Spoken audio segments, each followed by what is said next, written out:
versus cocoa that you can make at home. It looks simple to just pick it up off the shelf, but how many packets of cocoa are you actually gonna need for your cup? I have talked to a couple of friends and they said that they add like 2 packets and they make it with water. It's just not satisfying.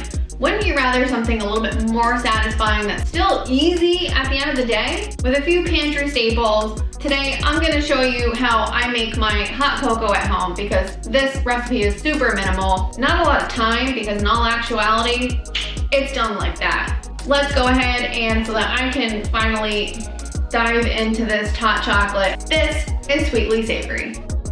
Gather your ingredients of dry milk, Dutch processed or powdered cocoa, sugar, and vanilla. This original recipe from King Arthur calls for baking sugar, which is processed superfine. I get around buying another type of sugar by blending the good old granulated in the food processor. That's really all it is. So add 3/4 cup of granulated sugar to your food processor or blender and let it go for about 2 minutes. You'll get, well, superfine sugar. It looks closer to sand now than the larger granules you started with. Then add 1/2 cup powdered cocoa, 1/2 cup dry milk, and blend these 3 together before incorporating 1 tablespoon vanilla. Another special piece to the original recipe is something called powdered vanilla. From the King Arthur website, this is a powder made from vanilla extract and maltodextrin used in place of liquid extract to prevent seizing when melting chocolate. While this is a super cool idea, I'm going to stick to my budget-friendly liquid version. I'll link the product below for you to check out if you'd like. Now that our mix is done, let's move to the stove so we can warm up our milk. I'm team milk when it comes to hot cocoa. It's a cozier reward when you're done shoveling snow, in my opinion. Heat up 1 cup for about 2 minutes on the stove top over medium heat. Make sure to check it so that it doesn't boil. Then stir in 4 tablespoons of your cocoa mix to enjoy.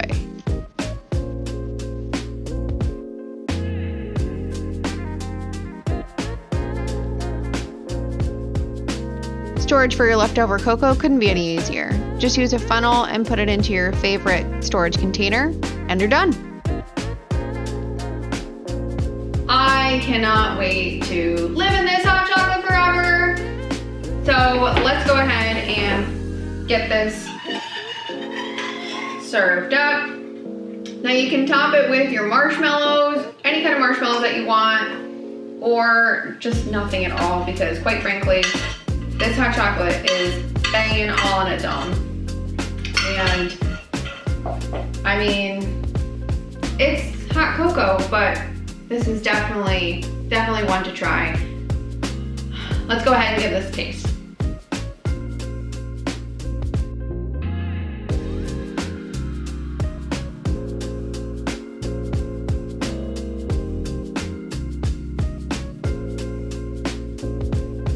There's just something so satisfying about hot cocoa. Even more rewarding when you know that you've made it at home.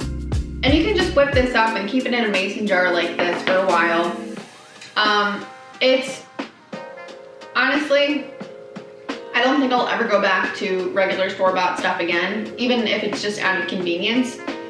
And it's not because I keep these items in my pantry because I'm a baker or I want to appear bougie. You know what's going into your cocoa. It's just cocoa, non-dairy milk, and sugar, and that's it. That's really all cocoa is. It's not a bunch of preservatives or anything. And you can put as much in as you want. You can do the 4 tablespoons, or you can do just 2 tablespoons if you like it a little bit lighter on the cocoa side, but I don't know why anyone would do that. That's like criminal.